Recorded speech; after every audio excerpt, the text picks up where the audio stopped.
Good morning dear students, welcome to my channel Best English Classes. Today we are going to learn a very important topic of class 11 and 12, that is debate writing. You know very well what is debate. Debate क्या होती है? कोई भी एक particular topic आपको दिया जाता है, उसके फेवर में या अगेंस्ट में आप जो भी अपने व्यूज को एक्सप्रेस करते हैं in any way, whether it is in speaking, in speeching or any discussion, that is called a debate. But when you write and your answer said debate writing, this is just like a speech, but it will changes into the against the topic or in favor of the topic. So before beginning the topic, first of all we would understand the marking scheme of debate writing. सबसे पहले जैसा कि कोई भी writing skill जब आप लिखते हैं उसमें फॉर्मेट चेक किया जाता है उसका, ऐसे ही डिबेट राइटिंग का भी एक फॉर्मेट होता है और इस फॉर्मेट के ही आपको 1 मार्क मिलते हैं। जैसे कि फॉर्मेट के अंदर क्या क्या इंक्लूड होता है आप ये समझ लीजिए। सबसे पहले फॉर्मेट के अंदर आपका जो भी टॉपिक दिया होता है उसका इंट्रोडक्शन आता है, देन उसके बाद ऑडियंस को एड्रेस करना आता है, गुड मॉर्निंग, गुड आफ्टरनून, इस तरीके से जो आप एड्रेसिंग करते हैं, गुड मॉर्निंग जजेस, good morning honourable teachers and all my opponents, इस तरीके से एड्रेसिंग आएगी। देन क्या आता है, आप उस टॉपिक के अगेंस्ट है या फेवर में है ये आपको मेंशन करना होता है। उसके बाद आप पूरा बॉडी कंटेंट लिखते हैं एंड देन लास्ट में आप लिखते हैं थैंक यू।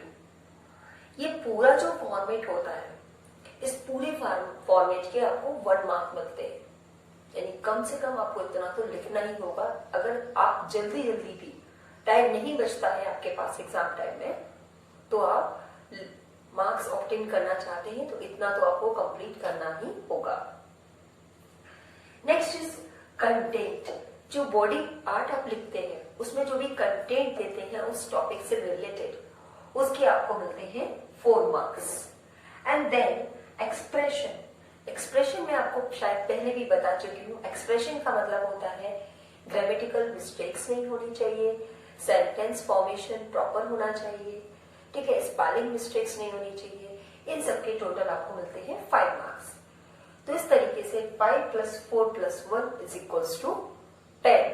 तो आपको कितने मार्क्स की डिबेट लिखने के लिए आती है? 10 मार्क्स की। इसकी जो वर्ड लिमिट होती है वो 150 to 200 होती है।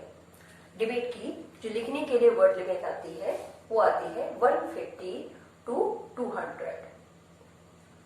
अब हम किस तरीके से डिबेट की स्टार्टिंग करते हैं, इसकी स्टार्टिंग किस तरीके से होगी, स्टार्टिंग में लिखेंगे कैसे, वो हम समझने की कोशिश करेंगे। देखिए, जैसे कि देखिए मैंने लिखा है, मैंने पहले हेडिंग डाली है डिबेट राइटिंग, ठीक है। अब इसके बाद मैं अपने टॉपिक को डिस्क्राइब कर रही हूं, जो कि टॉपिक मुझे क्वेश्चन में दिया गया। क्वेश्चन इस तरीके से दिया जाएगा, जैसे सपोज मैंने ये टॉपिक लिया है, a large population is not a cause. A large population is not a cause of poverty, but an asset, a resource. Explain your views. Describe your views in favor or against of the topic and write a debate at least in 150 to 200 words. So this is your question. तो हमने यहाँ से question से मैंने क्या उठाया, केवल topic उठाया, जो कि टॉपिक मुझे उसमें दिया गया है। मुझे टॉपिक खुद से प्लान नहीं करना है, ना ही मुझे हेडिंग प्लान करनी है, सिंपली मुझे उस क्वेश्चन में से टॉपिक को उठाना है। मैंने टॉपिक उठाया और यहाँ पर उसको डिस्क्राइब कर दिया बोल्ड लेटर्स में। देन उसके बाद उसके अगेंस्ट में लिखने वाली हूँ या फेवर में लिखने वाली हूँ, ये मैंने यहाँ लिखा है, जैसे फॉर द मोशन। और अगर आप इसकी अगेंस्ट लिख रहे हैं तो आप लिखेंगे अगेंस्ट द मोशन। ओके, अब देखिए अब जब हम स्टार्टिंग करते हैं तो स्टार्टिंग लाइंस किस तरीके से होनी चाहिए? स्टार्टिंग लाइंस के लिए हम लिखेंगे good morning respected jury, my honourable opponent and members of the audience, I am. अब इसमें आपका जो टेस्ट हो रहा है, मैंने आपका जो भी नेम है क्वेश्चन के अंदर दिया गया, सपोज आपको नीरज नाम दिया गया, तो आप यहाँ लिख देंगे I am Neeraj of class 12 and I am going to speak for the motion. ठीक है, और आप अगर अगेंस्ट द मोशन लिख रहे हैं तो अगेंस्ट द मोशन लिखेंगे, और against the motion of the topic. Topic दोबारा से इसको यहाँ पर आप कॉपी कर देंगे। लार्ज पॉपुलेशन, क्या है topic? A large population is not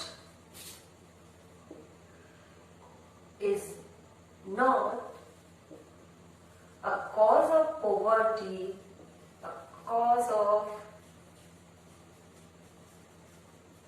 poverty, but an asset, a resource। आपको पता है एसेट का मतलब क्या होता है? एसेट का मतलब होता है एक ऐसी चीज, एक ऐसी वस्तु जो कि आपके लिए बहुत ज्यादा इंपॉर्टेंट होती है, जिसके आपके पास होने से उस आपको बहुत ज्यादा इक्विप्ड महसूस होता है, और जो अगर आपके पास ना हो तो आपके लिए जिंदगी नॉर्मली स्पेंड करना मुश्किल हो जाता है। That is called asset.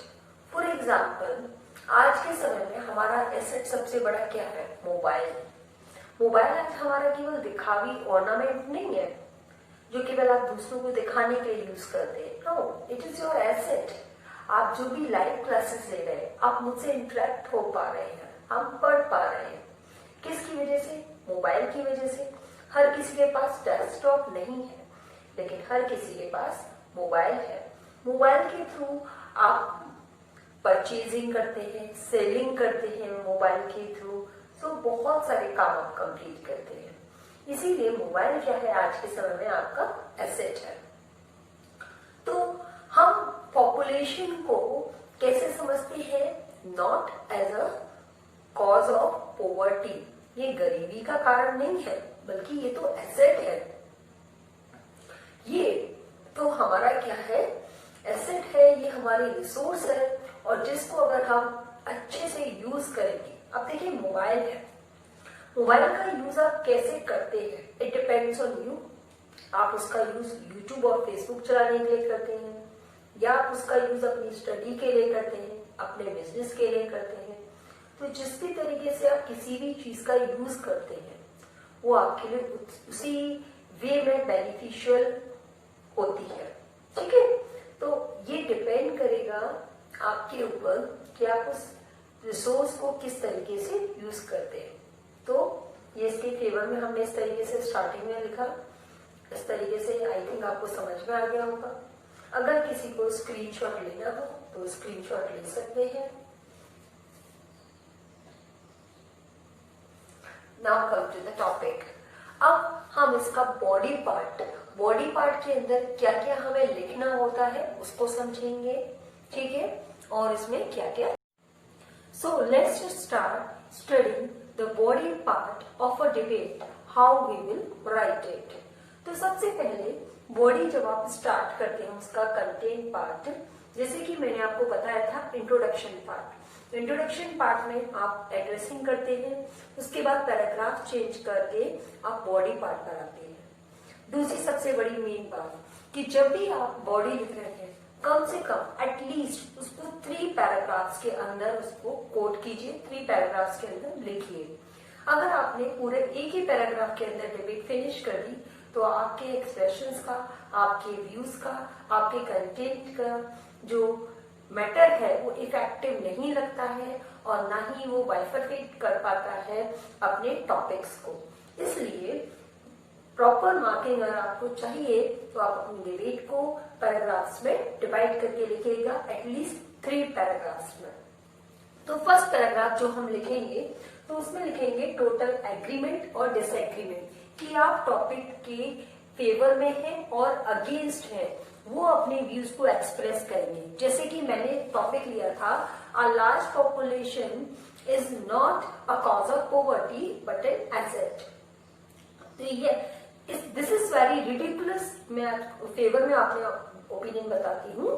This is very ridiculous to say that the large population is a cause of poverty when we are living in the era of 21st century, where this is depends on the human intention and the technology, and depends on the situations how we use our resources. If we are not using our resources, how can we blame them? We can see the example of China. He is not blaming his large population, but sorting out the ways by which he can use his human resources as a human capital. ये हो गया total agreement इसके लिए। Total disagreement कैसे हम किसको show करेंगे? Total disagreement के लिए कि how you can say that that large population is a asset for a country, because day by day as we are getting the increasing population, the consumption level is increasing, the unemployment is increasing, and this is creating the worst condition day by day. So this is very ridiculous to say that the large population is not a cause of poverty but an asset. Clear हो गया? I think ठीक है। इस तरीके से हम अपने views को एक्सप्रेस करते हैं। अब सेकंड पर आते हैं। अगर आपको उस टॉपिक से रिलेटेड कोई रिलेवेंट इंफॉर्मेशन आपको पता है तो आप उसको यहाँ पेन डाउन कर देते हैं। रेलेवेंट सेकंड पैराग्राफ के अंदर relevant information addressing the issue, जैसे कि मैंने अभी आपको थोड़ी सी चाइना की इंफॉर्मेशन दी थी, तो हम इसमें और डाल सकते हैं। We have seen that China has becomed a developed country because of using his human resources in a best way. They have made a policy, one or none, so that should be also implemented in India. But along with that, we should develop our infrastructure. We have to invest in the human education. We have to invest in their health facilities so that they can contribute in the development of our country. इस तरीके से हम इसमें relevant information डाल देंगे इस topic से related. Next is rhetorical questions. Rhetorical questions होते क्या है? रेटोरिकल क्वेश्चंस होते हैं ऐसे क्वेश्चन जो आप रीडर से पूछते हैं और जिनके आंसर यस या नो में आते हैं। ठीक है, इससे क्या होता है, आपकी जो डिबेट है बहुत इंटरेस्टिंग इंटरैक्टिव लगने लगती है। जैसे कि have you ever seen a mother or father calling that they are having a numerous children, that's why they are not enriched, they are not developed? No. So how you can say that a country's population is a curse of poverty? Actually, we can say it is the failure of our government. It is the failure of our system, that we are not able to use the population of a large number of youth. You know, youth is the source of energy. China is having the population of old people. They are not having youth population, and we are having youth population. And despite of having such a large number of youth population, how we can blame this? How we can say that this is the cause of poverty? Actually, we are having a great number of unemployment, and we are facing the failure in giving them a suitable employment. That's why we are facing this problem. If we will develop our society, our structure, our system, our government, then definitely this resource can be used as a asset. इस तरीके से हम ये अपना debate वाला part यहाँ पर लिखेंगे. नेक्स्ट आता है reasons for your particular opinion और सजेशंस. फिर उसके बाद आप पर्टिकुलर टॉपिक है उसके लिए आपके रीजंस क्यों ऐसे बन रहे हैं, ठीक है, और आप उसके लिए क्या सजेशंस देना चाहते हैं वो आप लिखेंगे. आप चाहे तो थर्ड रेटोरिकल क्वेश्चन वाले पैराग्राफ में ही, जैसे मैंने आपको बताया था, वहीं पर ये चीजें आप लिख सकते हैं. फिर हम आते हैं लास्ट कंक्लूजन वाले पार्ट पर. कंक्लूजन वाले पार्ट पर जब हम आते हैं तो उसमें हमें जब इसकी एंडिंग करनी होती है तो वो हमें बहुत ध्यान से इसकी एंडिंग करनी होगी. ठीक है, तो जैसे देखिए कि मैंने ये लिखा है, by now you would have realized and agree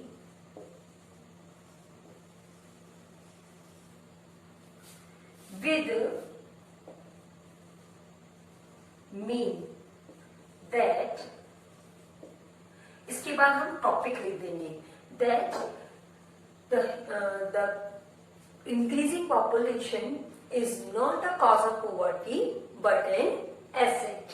ठीक है, फिर इसके बाद लिखेंगे therefore I wish to sum up my views. अब इसमें लास्ट में अगर आप कोई एक कोटेशन डाल दें तो मजा ही आ जाएगा. फिर तो आपसे कोई भी मार्क्स आपके छीन ही नहीं सकता है. ठीक है, अब कोटेशन यहाँ पर हम कैसे डालेंगे, इंग्लिश की कोटेशन तो हमें याद आई ही नहीं. ठीक है, उस टाइम पर तो हम हिंदी की कोटेशन भी तो डाल सकते हैं. किसने कहा कि इंग्लिश की ही कोटेशन डालनी है, बट हम लिखेंगे उसको इंग्लिश में. कैसे, जैसे कि हम व्हाट्सएप पर चैट करते हैं तो हम लिखते कैसे हैं, इंग्लिश में, लेकिन वर्ड्स कौन से होते हैं, हिंदी के. तो सपोज इसके लिए मुझे बहुत इंटरेस्टिंग सी कोटेशन याद आ रही है.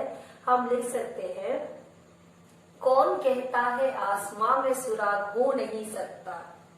कौन कहता है आसमां में सुराग हो नहीं सकता, एक पत्थर तो तबीयत से उछालो मेरे यारो.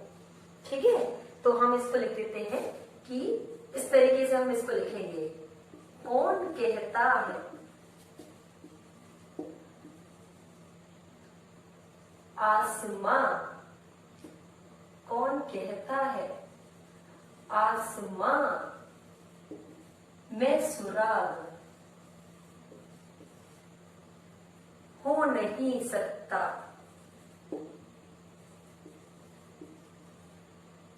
हो नहीं सकता, एक पत्थर तो तबीयत